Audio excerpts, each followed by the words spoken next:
What is going on, everybody? We're a little bit late. Apologies for that. We were having a very spirited debate in the pre-show meeting. So, just prepare yourselves for what's going to go down here tonight. Rick Ucchino, Dutch Mantell, SP3. This is Smack Talk here on Friday, February 2nd. No Groundhog's Day for Cody Rhodes. No Groundhog's Day for Cody Rhodes. That man had the world in the palm of his hand. He definitively declared himself the guy during the Royal Rumble press conference on Saturday, and not even a week later, WWE had him hand it all away, willingly, just willingly hand it all away. It's going to be Rock Roman at WrestleMania night. Well, didn't we predict that? Why would they put Roman on TV all this time? No, we knew it was going there anyway. He was going to hand it away anyway. I don't know. I don't think so. I think I do. I don't. We'll get into it. Roman, I think this was an audible. Audible call after CM Punk got hurt. That's all this was. Rock got the time off to be on WrestleMania, right? And all of a sudden, oh no, it's up in the air. It's this, that, and he had it the whole time. I don't think so. They just picked a way to get it there that you and personally didn't like. And they picked the dumbest, pardon my French, fucking way possible. Wait a minute. To do this it. This is a they picked let me repeat. They picked this is a no cuss word show, fucking way possible to do it. Did it again. Okay. Sportskeeda, Cody pay attention. Rhodes, I've warned Rhodes him. Winning the Royal Rumble was the creative point of no return. They needed to pick another direction after Cody Rhodes had won the Royal Rumble than this. Well, you just didn't like this one. No, we'll get into it. You're a hard to please fan. I'm not. I thought this was the best SmackDown in years until the final 5 minutes.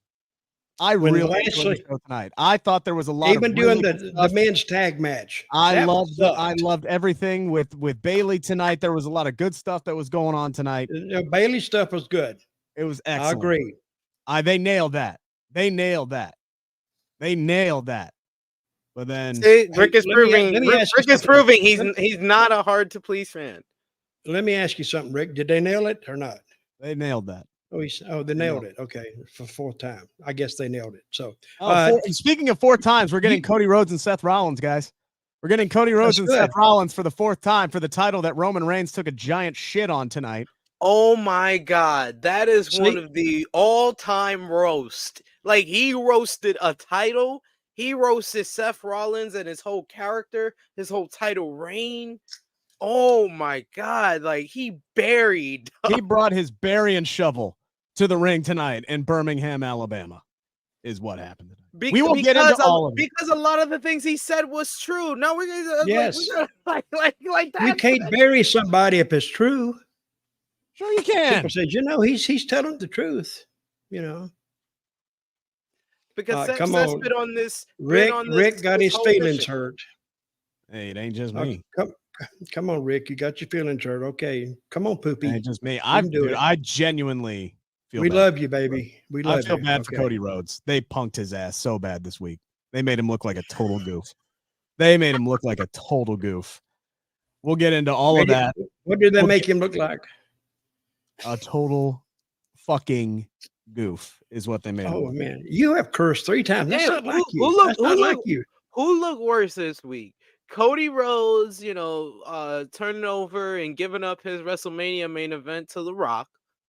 Was it CM Punk getting hurt in his first matchup because he is now the Chris Paul of professional wrestling? Or is it Seth Rollins being a pick-me bitch? What's the answer, Rick? I'm waiting. Everybody's waiting for it. Man, this sucks. Let us know in the comments and send us a super chat. Send us a super chat.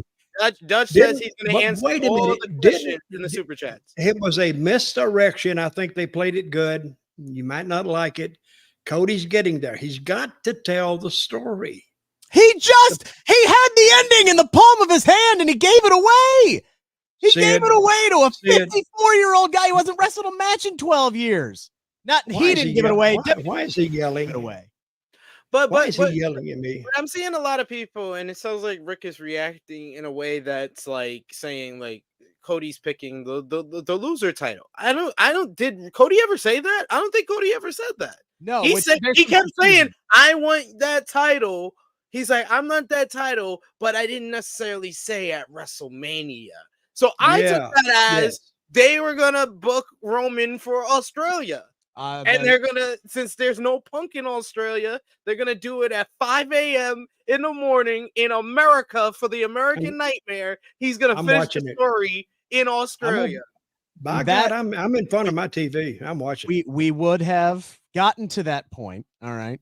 This is supposed to be a tease, and y'all got me ranting and raving, and that's partly my fault, right? But you are. Wait a minute. You're getting too emotional about this crap. Calm the hell down. It bothers me sometimes. Like when they do stuff like this, it bothers me. And again, I go back to the press conference. It didn't bother them. I go back to the press conference on Saturday where Cody Rhodes sat down and he told everybody to take your memes that you've been sending him about The Rock for the last 2 months and stick them where the sun don't shine. Shove them up your candy ass. He didn't say that. I said that. Pun intended. Shove him up your candy ass. That is what Cody Rhodes told everybody to do because he was definitively the guy, and he was right. He had earned that spot.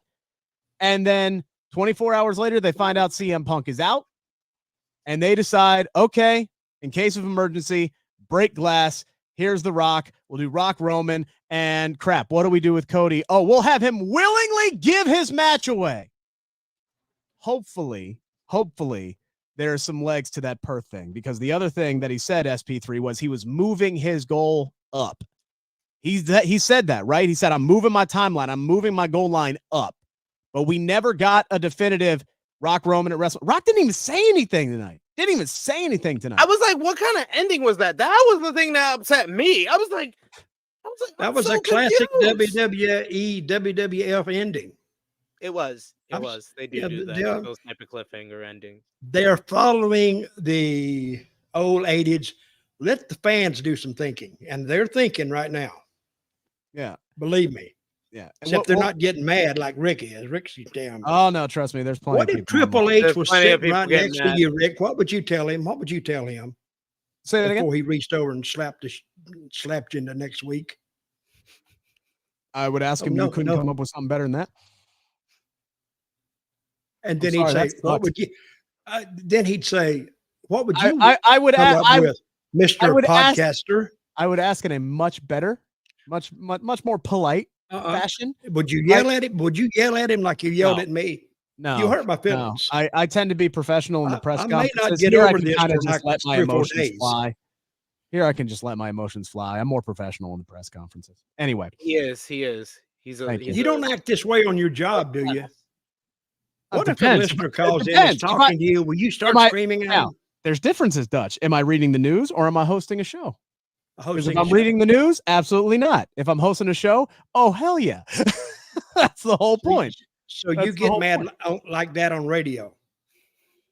Yes. Sure. Why not? Okay. I'm basically just asking on radio. He's mad at me for the same guy I am right now. here, except if I drop an F-bomb there, I get in trouble with the SEC, so I can't do that. So, So you won't. But you can drop it here. Sure, this is the internet, baby. I can do whatever I want. I might get chastised by Raju later, but it's all right. I've dropped my 3 F-bombs for the night. We're good. No more. If you do it one more time, I swear to God, I'm gonna come to Cincinnati and F me up. I'm gonna beat your candy ass. He's on a 3 F minimum per month, and he did it all on the 2nd of the month. Yep, I just did it. You're out of F-bombs now. We got like 4 more. Go ahead. This month, man. You should have spread those out. Yep. You should have. Yeah. Well, it is Groundhog's Day, repeat things. Hopefully for WWE's sake and for all of our sakes, we'll wake up again on Friday tomorrow and give Triple H another shot at this, because that sucked.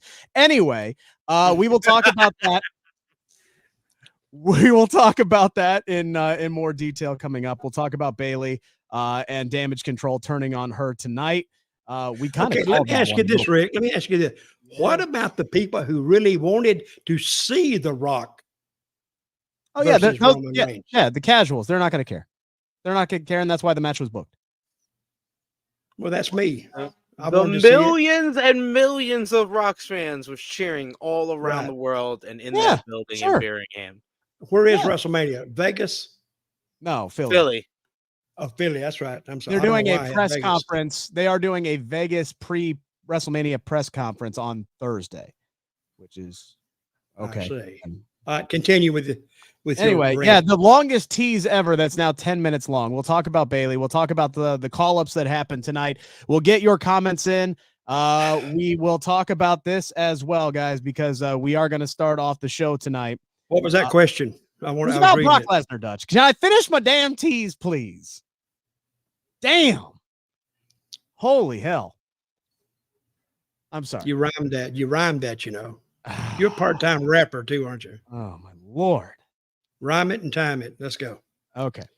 Get your super chats in, get your comments in. We'll read as many of them as we can throughout the entirety of the show. I would love to sit here. I'd rather talk about Brock Lesnar, to tell you the truth. I wouldn't. I would rather sit here all night long and talk I'd about rather talk about Vince and the lawsuit. That's what I want to do. Well, that's what we're supposed to be leading off with. So, anybody who saw our show that we recorded on Monday, we already dove into all the nasty, dirty details of the 67-page lawsuit that came out. We're not going to dive into all of that again tonight, but there have been some developments this week. Yes, some happenings and good ones.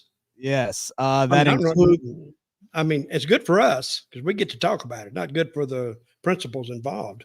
Yeah, so we have, and I know, Dutch, you got the complete rundown here. We have the fact that Vince is now under federal investigation and has been for some time, including having his home raided and his phone seized by the FBI. See, they don't do that for just no reason.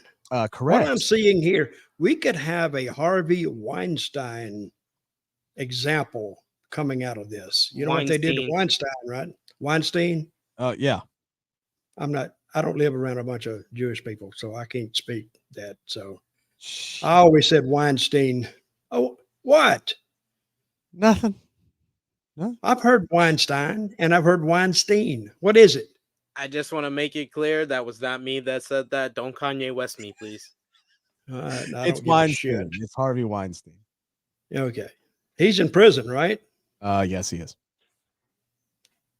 Much the same circumstances, I might add. Fairly similar. Very, very similar. Yeah. Two men with extreme power who. Wait a minute. Why, Rick?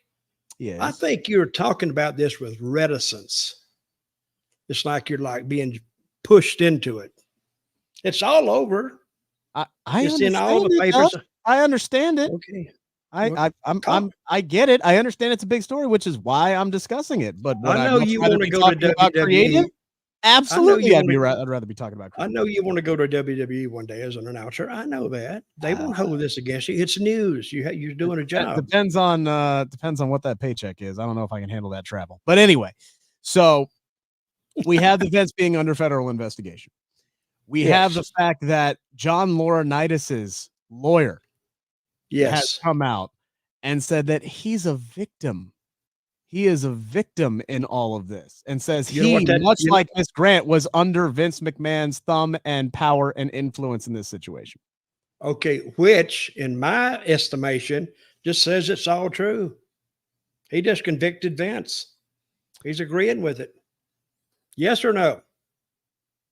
Oh, Sid's not going to say nothing. He definitely threw Vince under the bus. Oh yeah, he definitely threw him under the bus and just like pointed the finger to him, and that's when you know how bad it is. How bad it is. The reveal that they're under a federal criminal investigation. There's no wonder that the Laurinaitis news came out before we found out that he was under a federal criminal investigation, but they knew before they put those statements out. They knew what they was doing. They want to put all this heat on Vince McMahon. They want to get as far away from it as humanly possible. And so does the WWE. But what everybody has to realize is that it is not a lawsuit just on Vince McMahon. It is not just on Vince McMahon. It's on the whole entire company, and it goes deeper. And I've seen a whole bunch of people that have done their research and gone into things about what the lawsuit said and who's who they believe is who do people within the company believe is who. I know that Wrestling Observer newsletter had a report talking about one of the biggest stars in the company of the modern era, talking about Triple H knowing and stuff like that. I'm not gonna allude to anything. How could he not know? Yeah, I mean, I've said it before. If you allegedly, wait me, a minute, guys, we got to say this. Allegedly. Oh, this is all speculation. Allegedly. No, yeah, that's why I always specify. This is, if you're asking me for my opinion, that's totally something different. And I agree with Dutch Mantell. My opinion is, how did he not know? Like this man is very much in the know for being a very, and what everything said in the newsletter is what Triple H's reputation is. He is known as a guy that knows everything, that has his finger on the pulse of not just the fans, he has his finger on the pulse of everything going on in WWE, in the locker room, talent relations, and that's why he's the head of talent relations and the head of creative. Two jobs that notoriously in WWE people have said you shouldn't have at the same time, but he has both of those jobs and he's had it for over the past year because he has his fingers in everything. So then you turn around and tell me, I didn't read the lawsuit. I don't know anything about this. That's all. I'm just looking at for anyone who's listening on podcast. I'm just looking at you like, really? What you expect me to believe that? I think, this is my opinion, allegedly, I think when Vince got back in there, Endeavor, TKO, they didn't want him there. So that leak to the New York Post, I think, was an inside job. They wanted to start stirring it up. They added to it, and they finally got Vince booted again because they didn't want him there. Yeah, that makes sense. Ari Emanuel honeypotted Vince. Honeypotted that man. Like, he told him everything he wanted. He whispered sweet nothings into his ear. He called him a genius. He went on national television with him and said he's an integral part of WWE, this, that, and the other thing. And then what happened? Like, within the first couple of months after the deal goes final, he is yanked out of creative. Everything is given to Triple H. He is basically put in as a,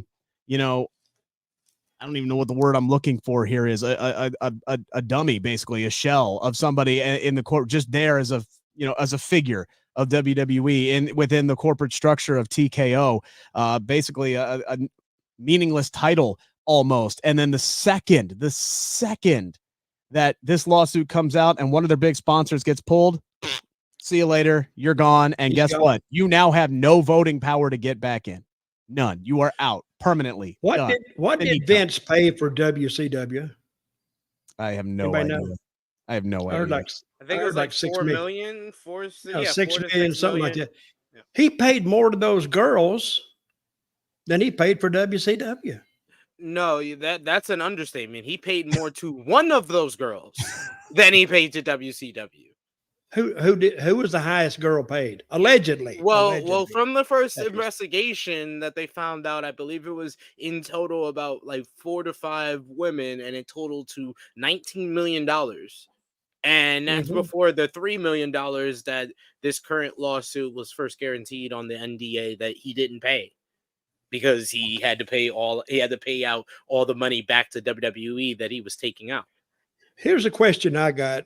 John Laurinaitis was named in this suit by, what's her name? Right. Janelle Clark or Grant? No, Grant. If there's monetary awards handed out, would they hand one to him too if it comes back that they're convicted of it or deemed liable? How's that work? This is not a criminal trial, right? Not yet. No, it's a civil trial right now, but it's under criminal investigation, so it can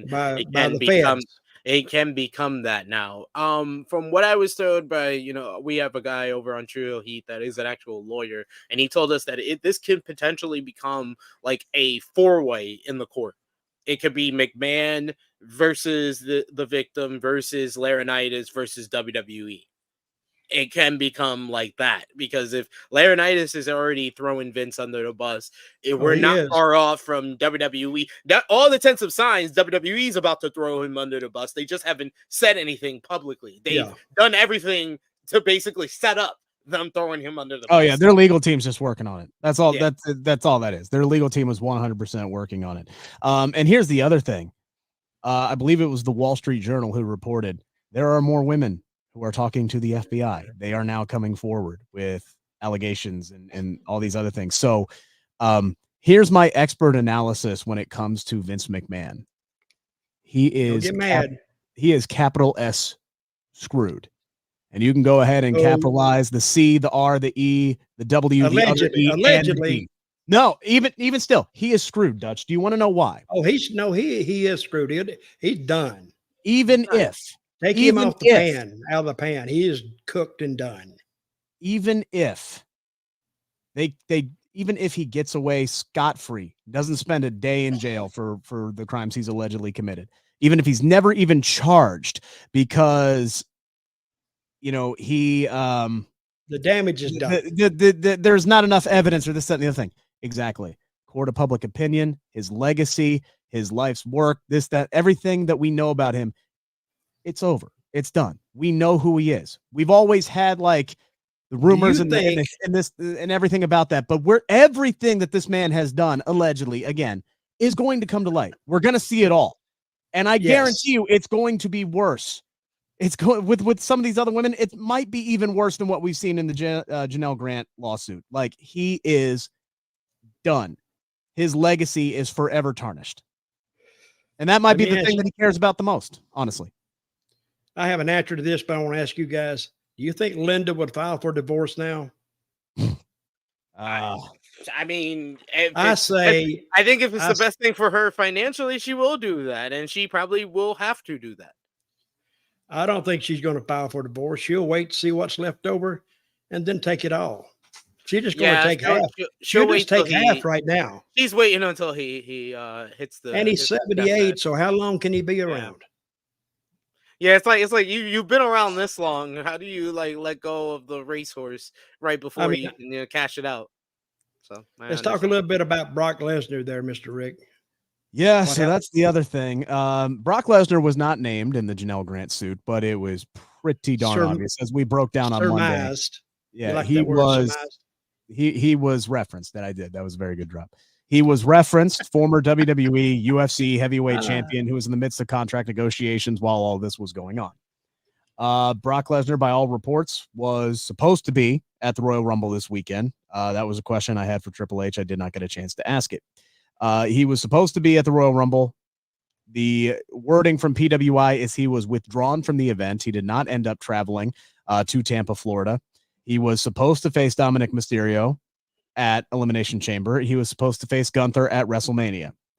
None of those are apparently happening. He's being scaled back in WWE gaming and promotion. And as of right now, the reporting again from PW Insider is Brock Lesnar is not going to be seen for a very, very long time, but never say never because of the star power and the draw that Brock Lesnar is. But for right now, it's not looking good. Was he suspended? What? I read that. No official word on suspension. It's basically just like, hey, go home. Don't call us. We'll call you. That's basically what I'm reading in all this. If they had suspended him, that's basically them saying that he did something wrong. Like they can't. Here's the next question. Do you think Kevin Dunn had anything to do with this? His departure was around Christmas, right? Yeah, I'm not going to speculate on anything on anybody else. Well, that's what we're here for. No, I don't know because I don't want anybody to say it's speculation. They can't hold you to it. No, but I'm not even going to speculate because I don't know. Here's the next question. Did he know about it? Endeavor released a statement that says anybody that knew about it, they don't have a place at Endeavor. Did they say that or no? Based off of what I read in the just the facts, sir. Just the facts. And based off of what I read in the lawsuit, it would be very difficult for me to believe that anybody who wasn't buddy with Vince or very close with Vince did not know about this or at least did not know about his involvement with Miss Grant.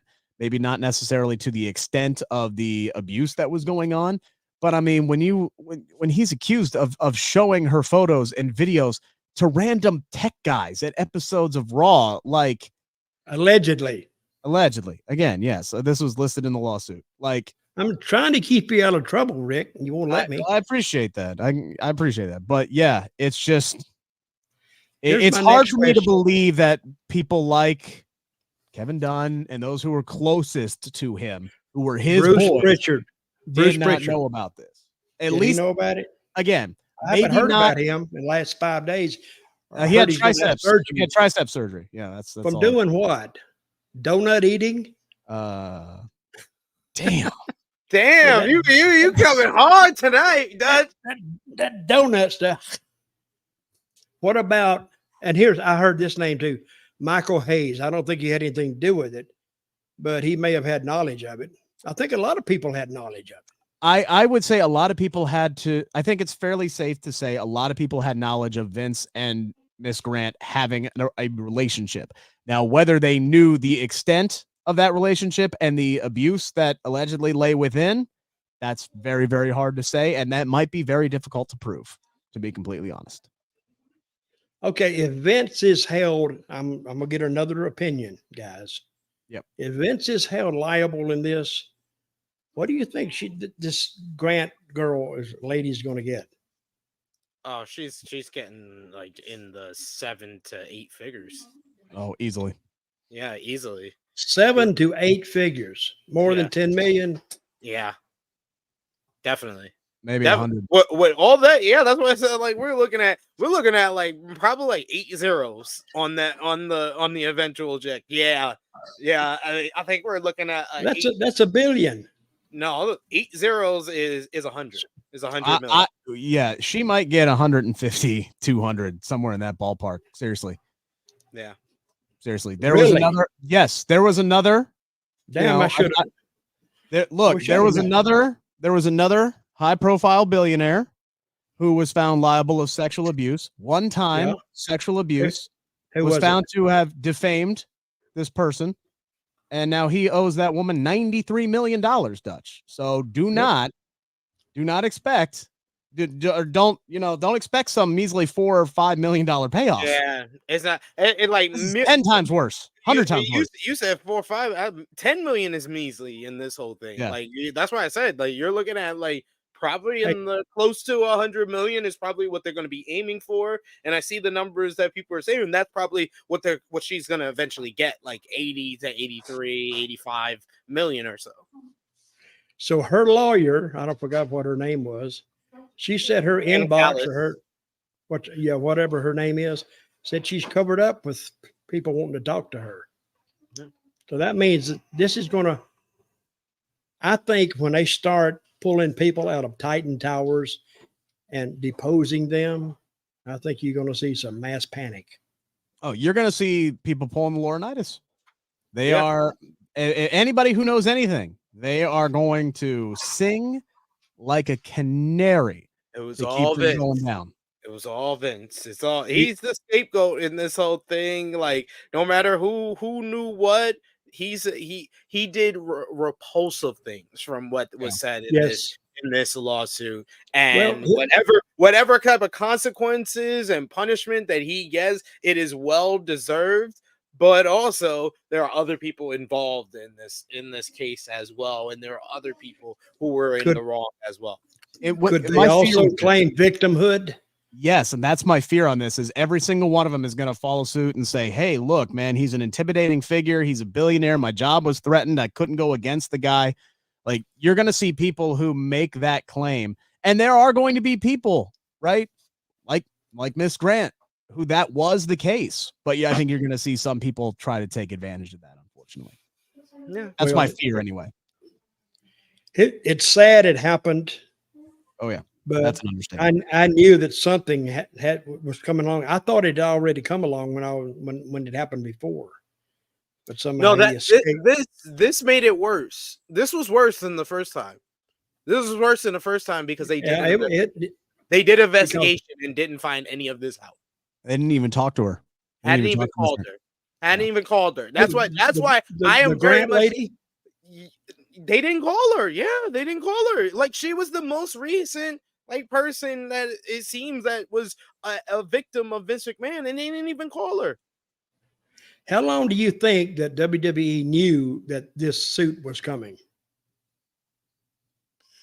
They had to have knowledge of it. Endeavor did.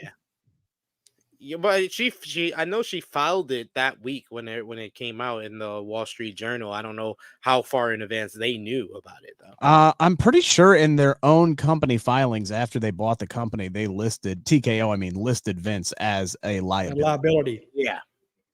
So they knew it. Oh, so they knew. They've already convicted themselves. Yes or no? Yep. I need to be the judge for this trial. Judge Dutch Mantell. No, Dun, I'd be the hanging judge. Dun, dun, dun, dun, dun. On pay-per-view, though. On pay-per-view, on what channel are they on? Panavision? No. What is it? Peacock. Yeah, we just become a membership on Sports Key to Wrestle Binge, and people just pay to become a member. We'll keep this news coming. Exactly. And if we have to, we'll just make a bunch of shit up. So I don't know. And look, WWE can hope that this goes away. It ain't gonna go away. There's gonna be Pandora's box. You can't just let's focus on the positives. Pandora's box has been opened, gentlemen. You can't just shove that stuff right back in. It's done. Like this is going to go downhill fast. And I'm just gonna warn WWE. I have a feeling that the next time a news drop happens and a new discovery is made, it's probably gonna be before one of your PLEs. Because that's how this thing always happens with AEW, and now the pendulum has swung to WWE, and it happened before major pay-per-view. So I think it's going to happen again, and it's going to be a full. I mean, it's been happening to them. It's been happening to them. They were sold WrestleMania weekend. There was that story ahead of the Royal Rumble last year that they were going to get sold to Saudi Arabia. That dropped. There was, but that's not the same as like bad PR. Like that's not bad PR. That's just a false report.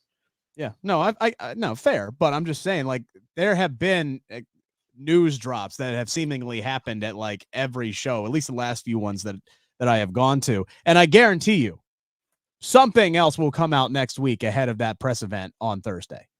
They are doing a big WrestleMania press event on Thursday. I guarantee you most of that. Hopefully they are calling that to do some kind of a statement or have Triple H talk about this more in depth than I want to focus on the positives and have him say, hey, it's been a really incredible week for WWE. Sir, no, it has not. It has not been an amazing week, sir. What are you talking about? It's been an interesting week, though. He could have said that. Interesting would have been accurate. It would have been very accurate. But saying amazing week just sounded so tone deaf, so dismissive. How old is Vince? 78. 78. Yeah. Crazy. But I said on my other podcast, every time I was around Vince, I thought I was the only one who felt this. I was ill at ease around him. There was just something about him that's off-putting, or I just felt something.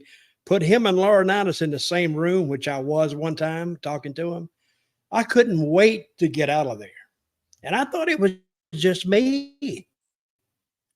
But since I said that on my other podcast, a lot of guys who I work with said they had the same feeling. They just didn't ever say it.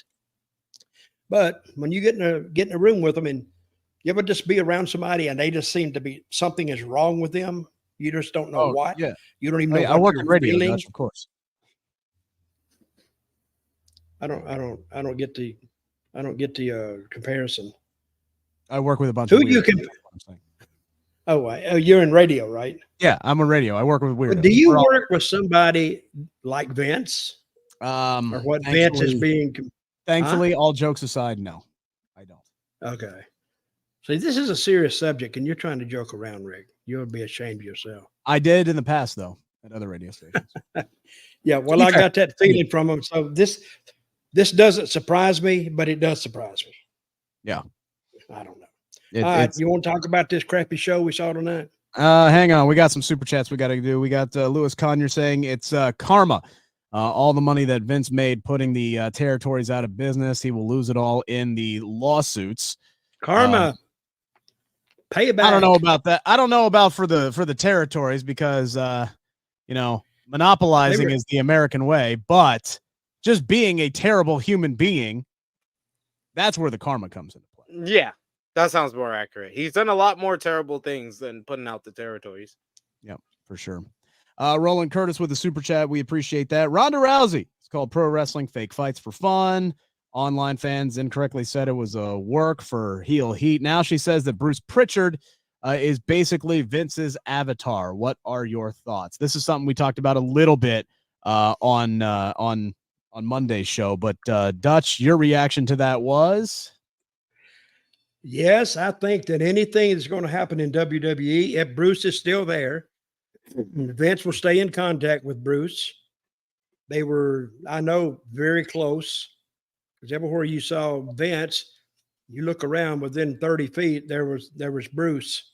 So, and he knew how to hang on a job. He just got with the boss and did what the boss told him to do and looked out for the boss. So he had a job, and that's why I think he's having tricep surgery, like Sid said, but we haven't heard from him in 5 or 6 days. And I read a post today said, "Where is Bruce Pritchard all of a sudden?" So he's out of the line of fire. I guess he thinks he is, but we'll see. He's gonna come back in when all the smoke has cleared. To go to Ronald Curtis super chat. Ronda was right before, and she's right now. She was right when she said wrestling is fake. Pro wrestling is fake fight for fun. That's what it is. Sorry if that triggers you, that gets you upset. And she correctly, and online fans correctly said it was a work for heel heat, because Ronda Rousey actually cares about pro wrestling. She's actually came up in the business because she's a fan. Just because y'all made her not like it with y'all reaction to stuff doesn't mean that it's not now fake fights for fun. It is fake fights. We all have fun watching the fake fights. And she's right that Bruce is Vince's avatar. Ronda was right. Ronda was right all along. Yeah.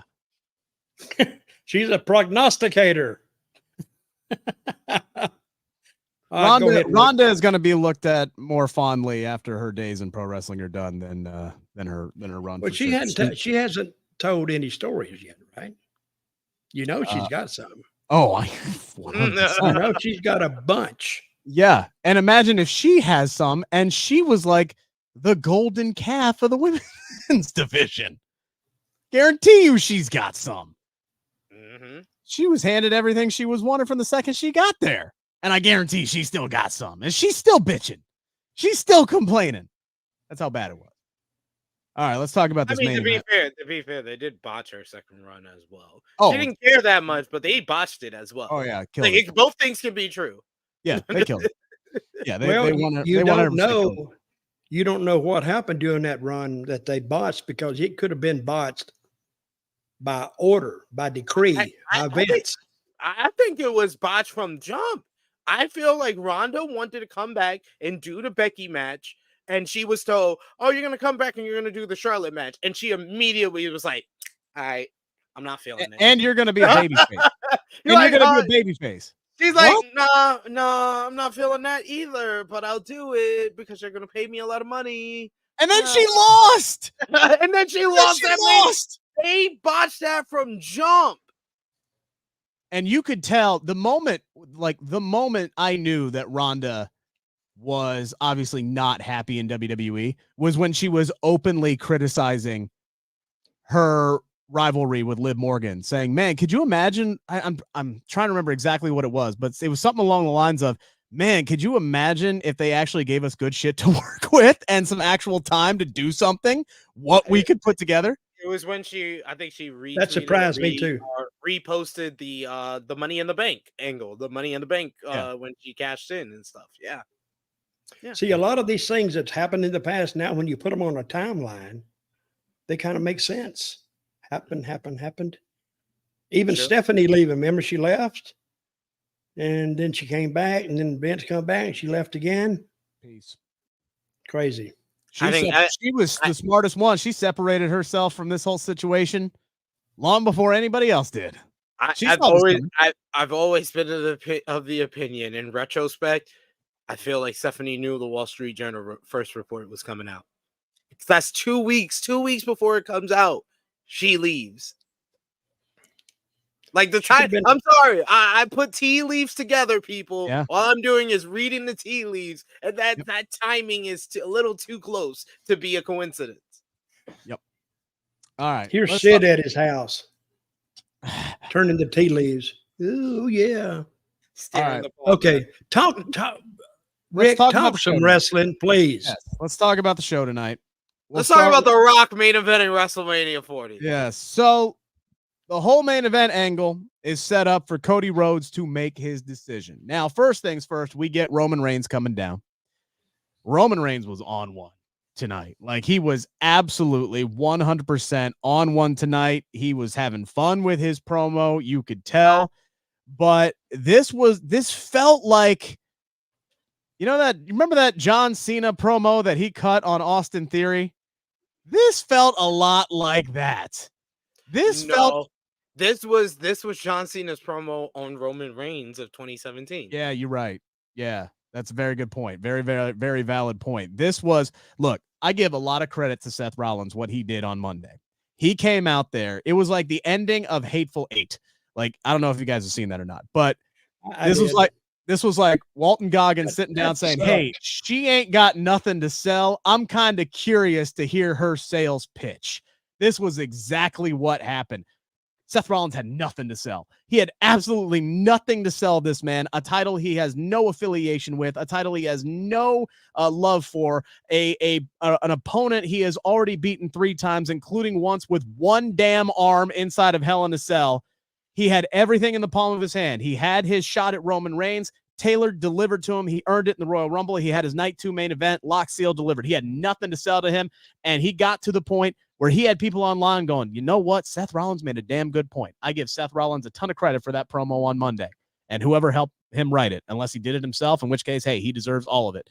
But it was clear that this was going to be, it's Cody. He won the Royal Rumble. He looked up. He yelled at Roman Reigns. He got in that press conference at the Royal Rumble on Saturday night and said, I've been looking at all your memes. I've been looking at all your gifts. I've been looking at all your messages. Take them and shove them. I am the guy. I've always been the guy. I have earned this spot. At that point, I truly believe Cody Rhodes thinks he was going to be main eventing night 2 of WrestleMania against Roman Reigns. That is just my opinion. Roman Reigns comes out tonight and he dogs Seth Rollins. He dogs the World Heavyweight Championship. He dogs the fact that this guy can't stay injured. He says Rollins works 10 times as hard as he does, yet Roman makes 10 times the amount of money. He says there's no way Seth can be the guy when he spent the last 2 years parading around in his wife's clothes. Like, Roman emasculated this man. He said, how you gonna be the World Heavyweight Champion? You walk like this. Yo, it was like a schoolyard roast. Oh my God. All he needed was Paul Heyman being on the mic and being like, got him. And then Roman just say another diss on Seth. Oh my God. This was an all-time. He basically, ladies and gentlemen, with words, he undressed Seth Rollins in the middle of the ring, and Seth wasn't even there. Yeah, exactly. So then Cody comes down. We go to commercial break. Cody comes down, and he goes on this passionate speech about how Seth made a lot of good points, and he agreed with a lot of his points. And he said there was one thing I disagreed with, and he called that the Hollywood Championship. I disagree with that.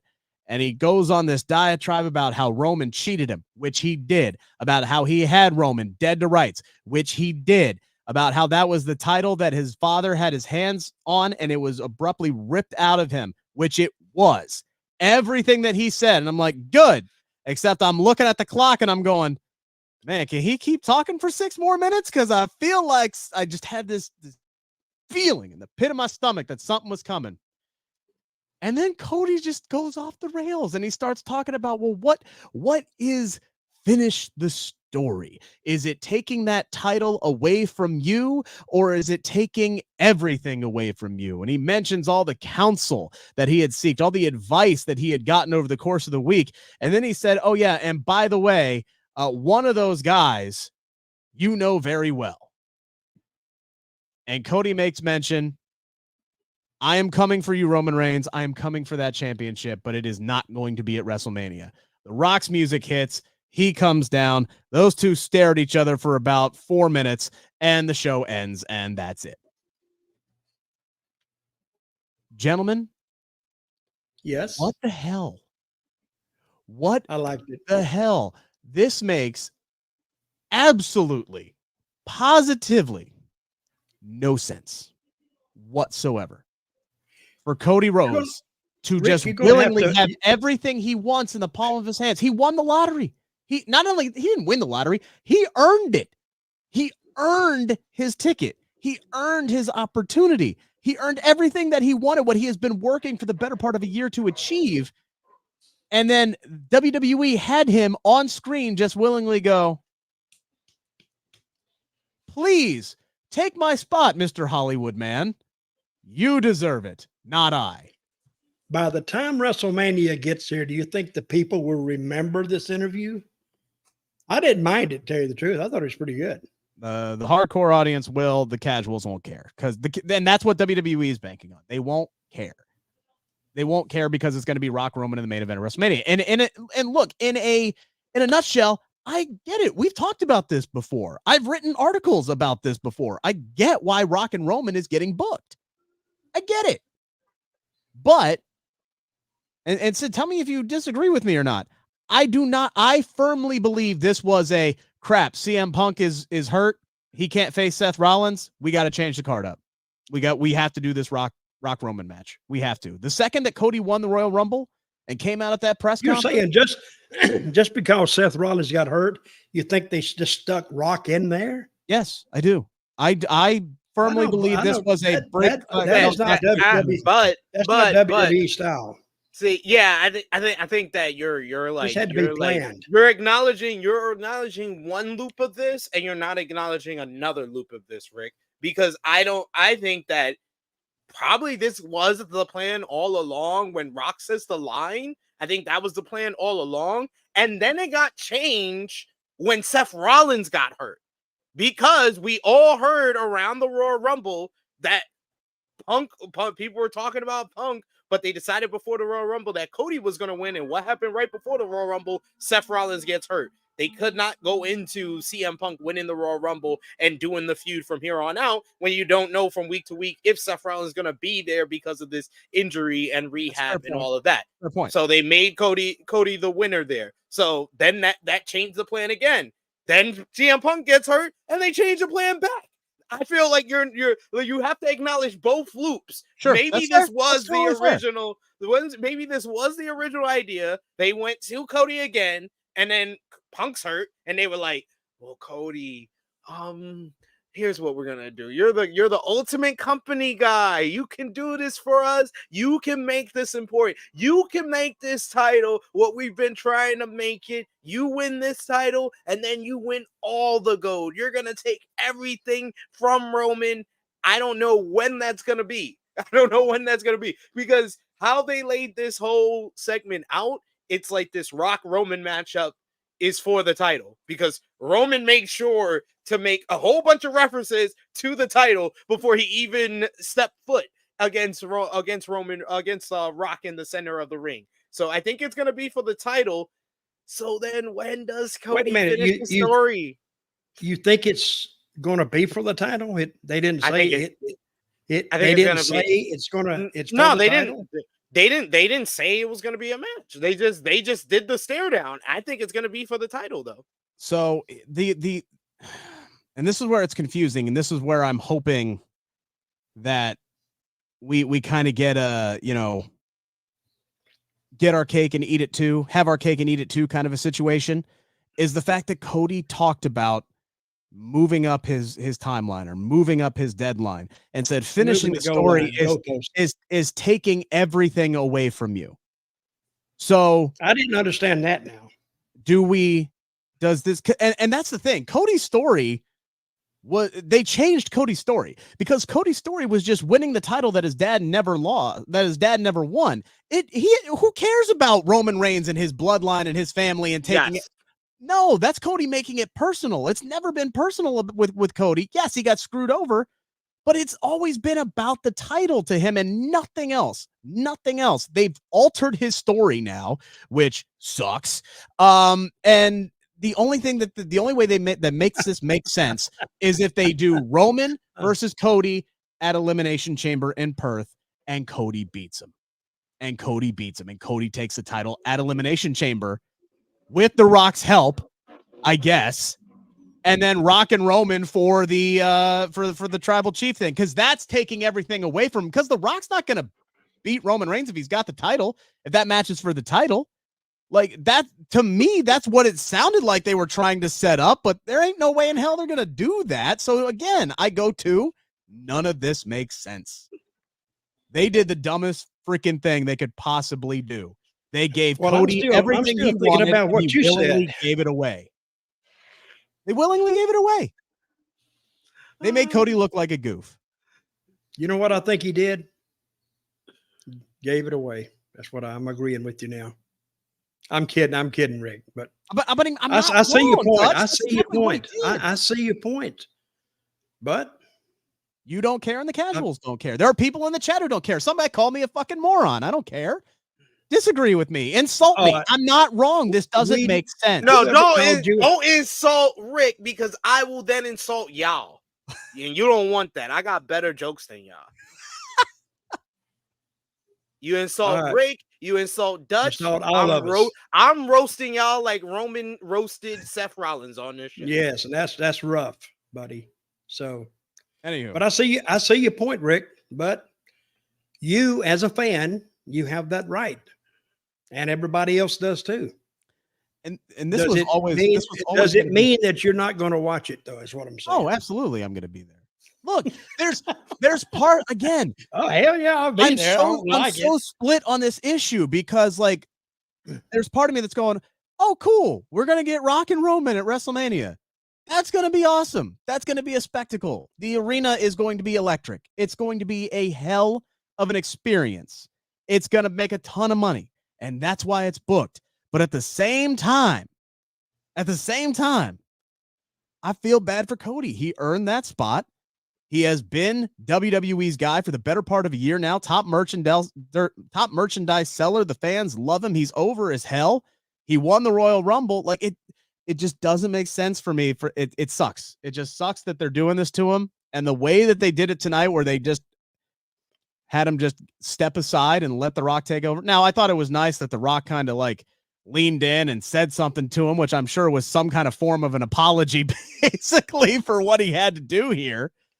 But yeah, I don't know, man. I don't know.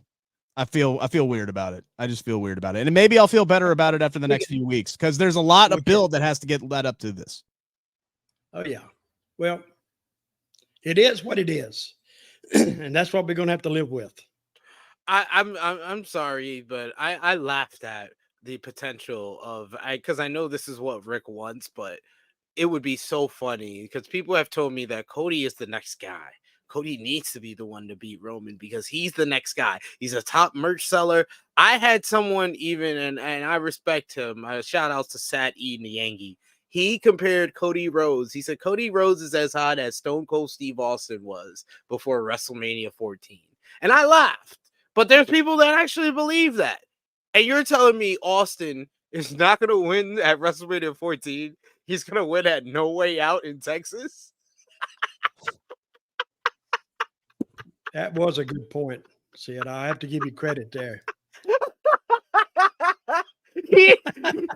Y'all think he's so cold, but it seems like this company does not, because what I've been trying to stress on any platform I've been on is that I hate to inform all the Cody Rhodes fans, but I am very much thinking as we get closer to WrestleMania, regardless of Cody Rhodes winning back-to-back Royal Rumbles, I think this company is at the point of So if Cody finishes his story, what the hell do we do next? Absolutely. Look, Cody Rhodes as a champion.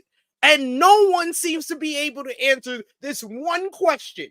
What is the story that we need Cody Rhodes to be the champion to tell? What is that?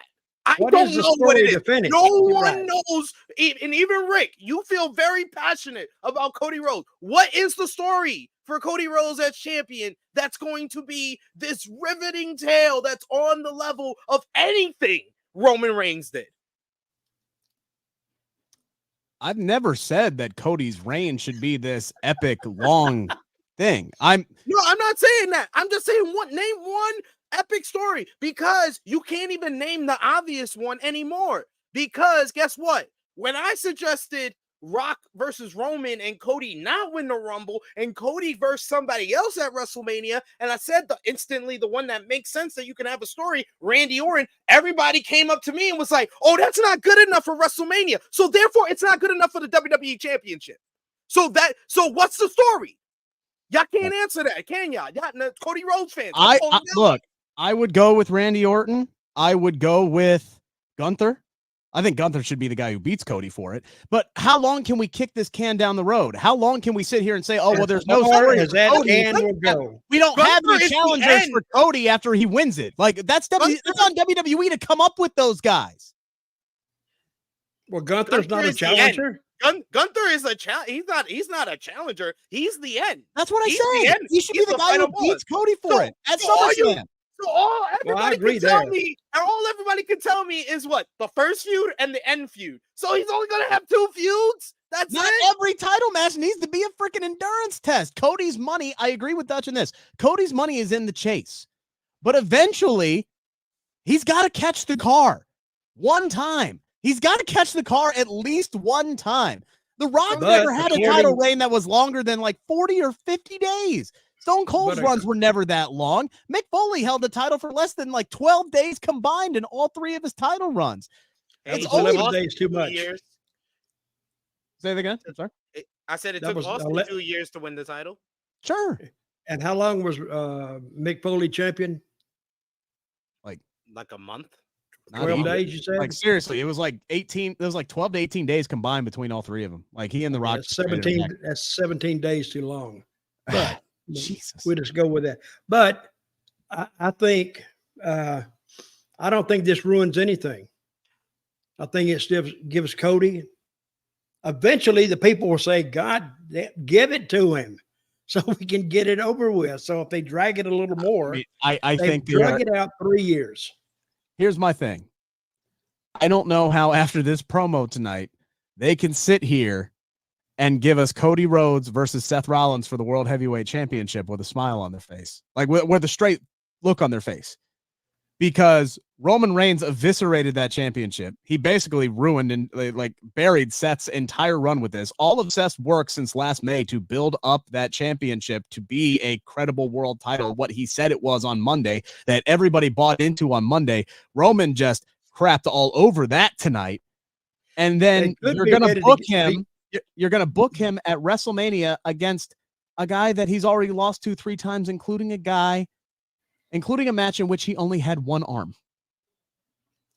Like, you're going to book that. There's no way that match means. Like, I know it's Seth and it's Cody and they're both really over. I'm sorry. That story is going to go over like a fart in church. It is not going to go over. I could be wrong. I'd love to eat crow. It just feels like exactly what Roman Reigns called it. A consolation fight for a consolation prize. That's what it feels like. But I thought they were going to get rid of Seth's title. No, who said that? I did just now. Just making shit up. I'll make the shit up. I'm just like, he was like, after that promo, you don't even need this title anymore. Yeah, you don't even need it. We just have one champion and he'll go back and forth. You didn't hear that? No, I did not hear that. That would be even dumber than what they did with Cody tonight. The fact that they felt like last summer they needed 2 championships, so and then we got a new regime. We have a new regime now. Can we explain like how bad this roast was? Because he starts off the promo. Roman says, so let me talk about my little brother. First he calls him little brother. Then he says, Seth Rollins. Oh yeah. Oh, and then he immediately says, exactly, no pop. I was like, oh no. Oh no. And I was like, it's over. I was like, first round knockout. Then he kept going. He was like, Ray Rollins has the loser brackets title. He was like, he's over here wearing his wife's clothing, then mocked around. He was like, how you gonna be the world heavyweight champion? You walking like this. He was like, he noted that he works less than Rollins and still makes much more money. So do you want Seth Rollins money or tribal chief money? And the people reacted to the tribal chief money. Like, it was over. Oh my God. It's all like that. Do you think he came up with that on his own, or it was written down for him? No, that's all him. Because he's been hearing Seth for months has been trying to bury that title. But it's been like hollow words because it don't mean anything. You could call it the Hollywood title. You can try to that BS video where he said, "Oh, you want to be Sid? Or you want to be Terry Funk?" That was like bottom of the barrel desperation on Seth Rollins' part, and I was just like, "Oh, that's sickening. That's it. You ruined the promo that you did on Raw with that video." I was like, "Oh, you do. That's too desperate." Yeah.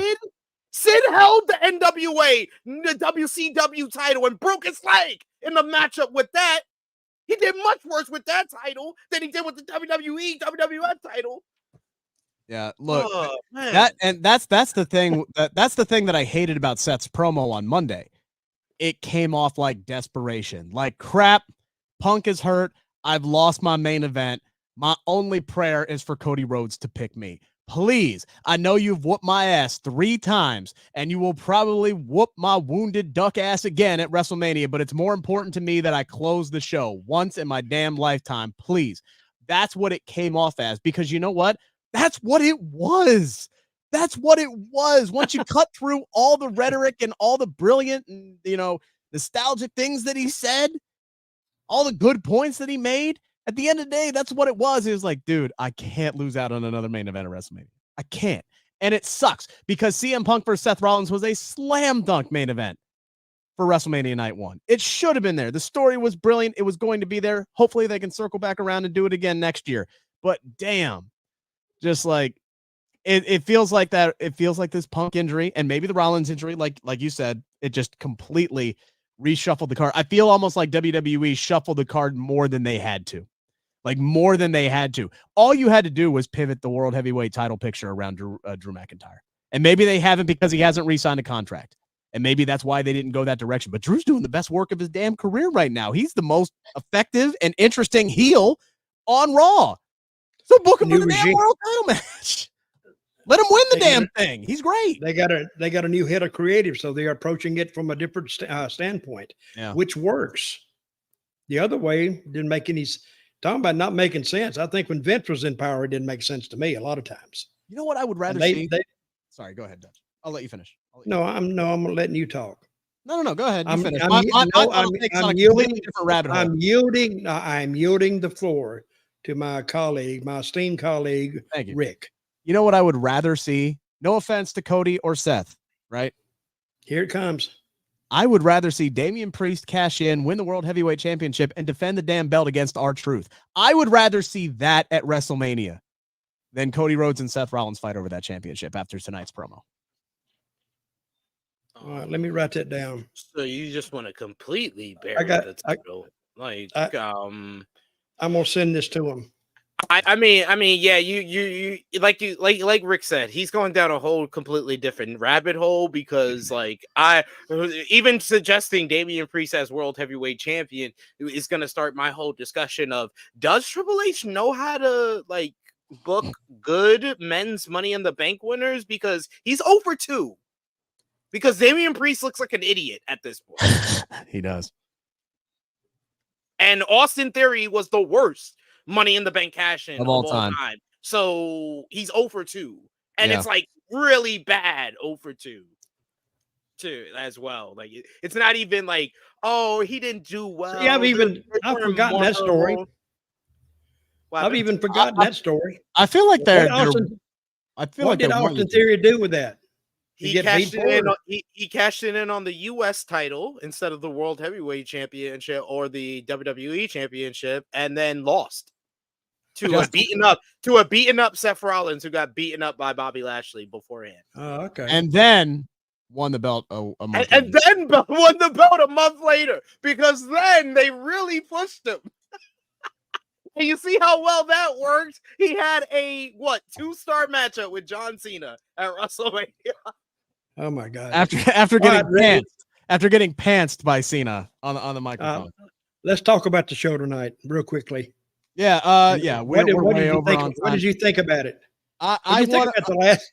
hang on. We talked about the main event segment. Let's talk about the other Royal Rumble winner, which was Bayley. She came out. She was going to be making her decision tonight, and in storyline, it seemed like all systems go to Rhea Ripley. Now, of course, we knew that wasn't going to be where they were going to go with this. Ultimately, it was always going to be Bayley versus Io Sky. It's just how were they going to get there, right? And we come in tonight. We see a backstage angle where 3 members of Damage Control. Dakota Kai was absent tonight, which I find very, very interesting. But we see 3 members of Damage Control. They're talking. They're looking at Rhea Ripley. They just did this recap about Bayley's win tonight. And then Io, in English, which was clearly done for the TV audience, because otherwise it doesn't make any sense for her to speak English in this moment. But it is what it is. They could have done subtitles, but whatever. She clearly says, doesn't matter. Bayley is done tonight. So all the hints, the drops, everything. The Kabuki Warriors had poisoned Io to the point where she was ready to just dump Bayley, even though she did what she said she was going to do, and she won the Royal Rumble, and she set a record, and she was ready to stand next to the rest of Damage Control with the Women's World Heavyweight Championship on her shoulder. She was ready to do that, and they said, nah, screw it, we don't need her. She's a screw-up. She'll probably lose the match anyway. But Bayley hears this. Bayley's off in the locker room. They hear it. She hears it. The camera pans in on her. She looks like she's about to cry, and the whole world wept with her on social media. We come back. She comes out to the ring. She teases like she's going to make the announcement about Rhea Ripley, but then she drops the bomb on us, which I almost called to a T, by the way. They just didn't do the whole Rosetta Stone angle, but it turns out Bayley can speak Japanese. She has known for a while now that Damage Control have been talking shit about her behind her back. She's heartbroken. She doesn't know why they did this. All she ever wanted to do was succeed as a group. And then she makes mention that ever since Kairi and Asuka joined the group, they have poisoned Io. They have changed Io, and before she can finish, she gets attacked from behind by the Kabuki Warriors, and it's a 3-on-1 count. And here's what I love the most. Bayley knew this was coming. She was always the brains of the operation with Damage Control. She had hid a lead pipe by the stairs and one of the ring corners. She grabs the pipe. She takes out the Kabuki Warriors, and then we get that appropriate reference here, R.I.P. Carl Weathers, but we get the Rocky 3 freeze frame here where Io is going with the title and Bayley has the pipe, and then Io ducks out, and Bayley gets on the horn and she says, Io, I'll see you at WrestleMania. I loved this, and the reason why I loved this so much was Bayley's performance. Yes, there's some holes here, and I can nitpick the story and this, that, and the other thing. But Bayley's performance and the emotion that she portrayed was brilliant tonight, because a lot of it was real emotion. I guarantee you she was sad the fact that Damage Control was breaking up. But also, I guarantee you she was proud, too, because she's going to have a one-on-one match with Io Sky at WrestleMania for the WWE Women's Championship. And 3 months into Damage Control's tenure, can anybody raise their hand and honestly believe we would have gotten to this point? I wouldn't have believed it. I love this tonight. What'd you guys think? I liked it. I thought it was short, to the point, and effective. That's what I didn't get the pipe. Where did the announcer say she put it there? You just assume that, or what? I just assume it because she crawled to the corner, she reached over and she got it and started swinging. And there's the other thing, as Johnny mentioned, the crowd was ready for this. Bayley got a huge pop. She got a huge pop at the pay-per-view too. Yeah, she won the Rumble. People were starting to sing her name. Like this has been a long time coming. I think the potential is there. Now we have seen WWE fumble. I'll go back to the WrestleMania 35 build. We have seen WWE fumble white hot female baby faces before. I feel like everything is there for this story to be really, really special. And I think Bayley and Io has the potential to be a contender for night one main event, with it being wide open right now. Not changing the subject, but that Tiffany Stratton. Yeah, I wanted to bring her up. That's the first time I've seen her. But she's a star in the making. About the Bayley segment, I don't know about y'all, but this felt rushed. Like you could tell me as much as you want that they've been building to this for months, but it didn't feel like this felt organic, that this was the moment that it happened. Like I felt like there could have been, like, we didn't get previous backstage segments really with Damage Control. It was merely like brief stuff with like Bayley talking to Dakota and the girls laughing in the background. It felt all rushed. I felt like this moment should have been a lot more explosive, a lot more memorable in the way that it was done. I thought that the most memorable part of all of this, like you said, Rick, was Bayley's performance. Bayley's performance brought this through, whether it was her reaction to the ladies talking about her backstage, whether it was her performance with her promo in the ring and really getting across sympathy for the fans, like the fans where she has been this heel for the better part of 4 years now, and immediately they were ready for her to be the baby face, and they were cheering her on when she showed that she was the smart one, that she had figured out. They had been talking trash about her the whole time. Bayley really powered this through with emotion, with her passion and everything, but the whole backstage and everything, that felt contrived as hell, because it felt like we didn't build to this. We didn't build to this. It felt like, oh shit, damn, we gotta take the cookies out right now. Like, you ain't realized that you had it in the oven for a really, really long time, but you didn't realize that the cookies was already ready to get burned out. So it's like, how long to WrestleMania? A good cookie, but it's very crunchy and a little bit black at the bottom. Well, we're 2 months. 2 months out from Mania. Well, they got to pull the trigger sometime. I didn't mind the segment. I thought it was good. Yeah, I get it was effective. I'm not disagreeing with you, but it worked. I get what SP3 is saying. There's been a lot of subtleties. There was a lot of subtleties but there hasn't really been that big moment to like kick it into the next gear. Like, it felt like they missed kind of like a stepping stone moment, right? It's all been behind the scenes, blink and you might miss it type stuff. I thought they did some good storytelling inside the Rumble as well, the actual Rumble match itself, to kind of lead up into this. But yeah, I get what you're saying. Everybody wants to compare this whole thing to like Sami Zayn and the Bloodline, but that had very specific beats that led to the Royal Rumble when Sami turned against the Bloodline. Before that, you get the tribal court on the Monday before that, where Sammy's spot in the Bloodline is put on the line basically for what happens at the Royal Rumble. Is set up Sammy's turn perfectly. This one, it just felt like we just rushed to it. Even before the tribal court, you had Jay is now friends with Sammy after War Games, and then they had that tag team matchup against Kevin Owens and John Cena that they lost, that immediately made Roman question Sammy's position in the Bloodline. They had specific moments that led to that moment. They did not have that here. No. Like, you can't tell me, other than Kyrie and Asuka, who came into this group, guys, 2.5 months ago. So you're telling me the big moment that led to this moment was Kyrie and Asuka winning the champion, coming to this group 2 months ago, and then Bayley winning the Royal Rumble. Bayley winning a matchup is the reason why Damage Control was to turn on her? Where does that make sense? I'm burnt already. I'm sorry, but I have to be the one. I'm burnt out.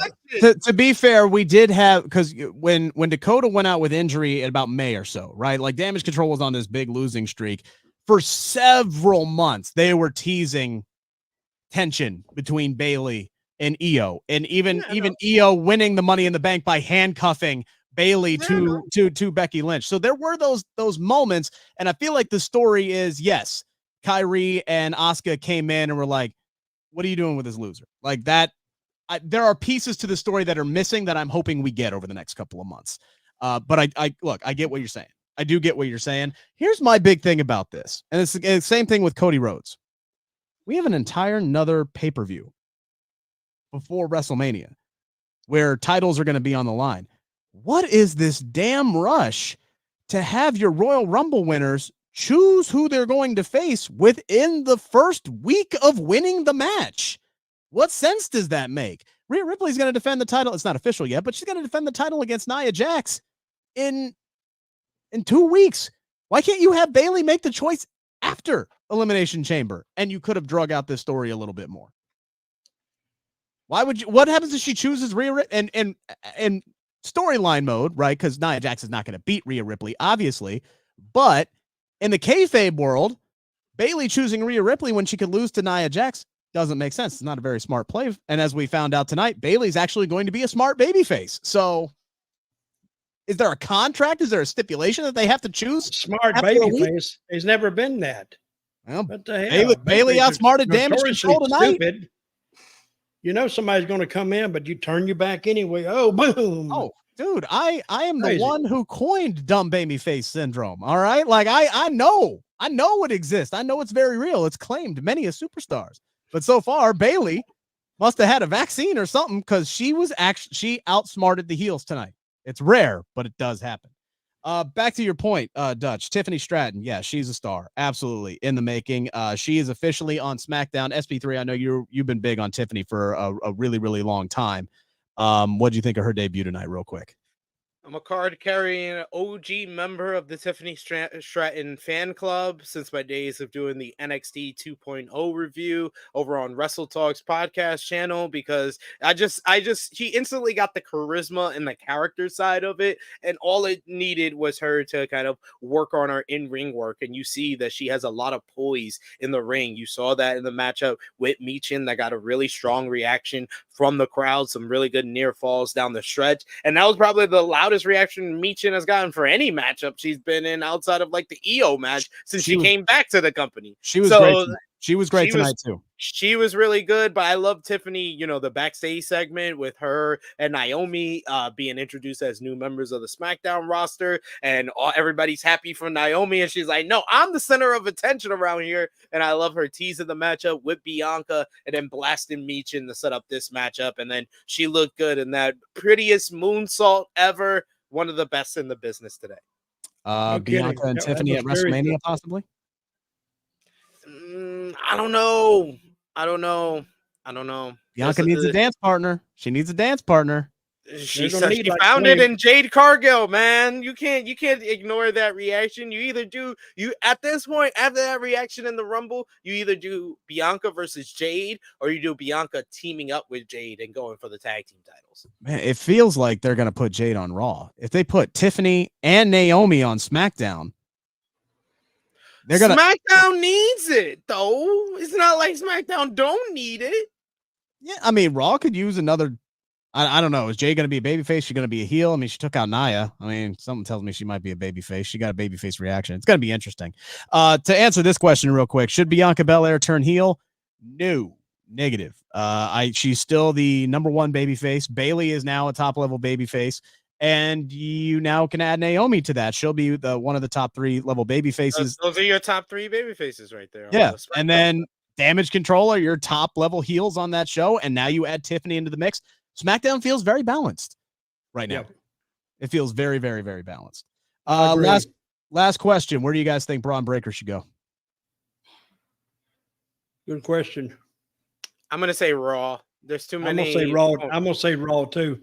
There's too many former NXT talent on this brand already. If Melo's going to be over here as well. So yeah. Separate those two for sure. Keep them away from each other for a while after all their history together on NXT. Look, Gunther needs an opponent for WrestleMania. You already had Braun fill in for Brock in the Royal Rumble.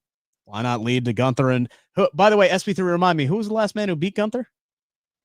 It was Braun Breaker in NXT. His final NXT matchup. Sounds like there's a story there to me, Dutch.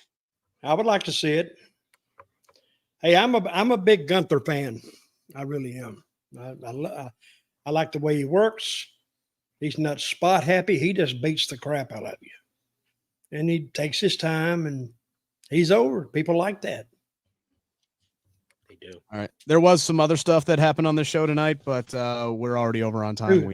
We don't Oh really. yeah, it's not important. One other question I just wanted to bring out here. What did we think of the decision to move Corey Graves over to the main play-by-play announcer spot and team him up with Wade Barrett? I'm not a fan of that either. Corey is not good, but he is a better play-by-play commentator than he is color. He is boring as hell. But that's not saying much. That's not saying much. I've never liked him anyway. Not him. I'm saying his announcing doesn't. There's nothing about it that's unique. No. I want them to figure out who's doing the play-by-play, because I don't know if y'all noticed, but I do try to pay attention to the commentary. It felt like at times different matches or different segments of the show, Wade was the play-by-play guy, and then Corey was the play-by-play guy. Yeah. They need to figure that out, and they need to realize that Corey Graves cannot be the play-by-play guy.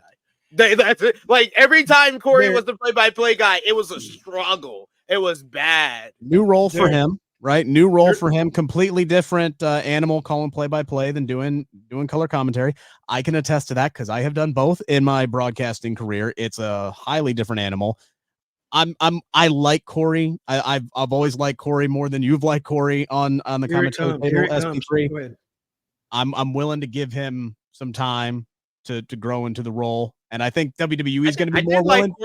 I liked Corey when he was good. What did I say? He was good. He was good like 7 years ago.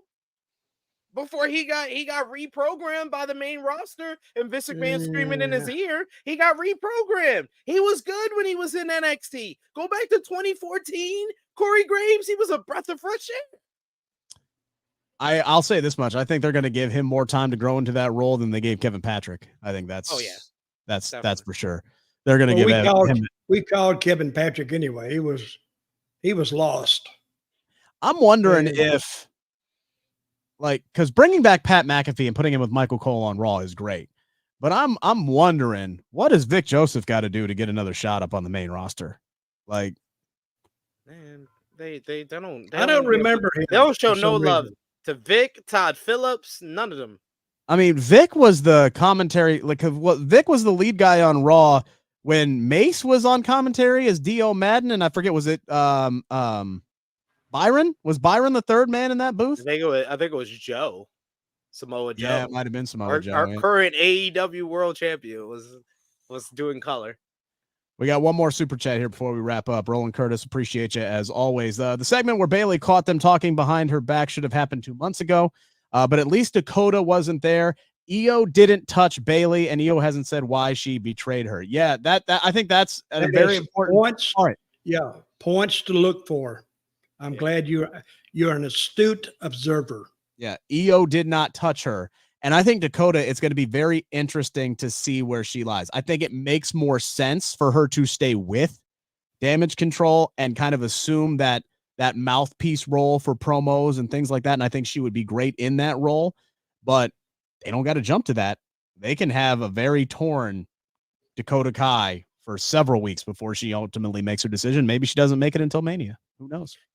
And Dakota, even though she's a good babyface, she's a much better heel. So I think it's probably best for her to stick with Damage Control. I agree wholeheartedly. All right, SP3, what you got coming up this weekend? Check out the True Heel Heat YouTube channel. We go live tomorrow, 11:05 a.m. Eastern Time. The True Heel Heat flagship podcast, True Heel Heat 262. We'll be talking about Vince McMahon under criminal investigation, talking about The Rock versus Roman Reigns, and Cody Rhodes about to cry in the damn car. We're going to talk about it tomorrow on the podcast. Check it out. I'm going to listen to it. Thank you. I listened to your podcast. I set 2 records last week. On one podcast, the last one I did, the Friday podcast, I got almost 300,000 views. And I went, damn, I've never got over 100 before, so I got 300. And I was going to say something else. Oh, I got 109,000 subscribers now on the podcast. So I was quite proud of that. If anybody wants me, if you want a cap, you want something else, anything but money, contact me at dirtydutchmantell at gmail.com. If you ask for money, you're out of luck. I'm not in a money giving mood right now. Oh, Vince might be back. They've changed Umberto's name to just Berto.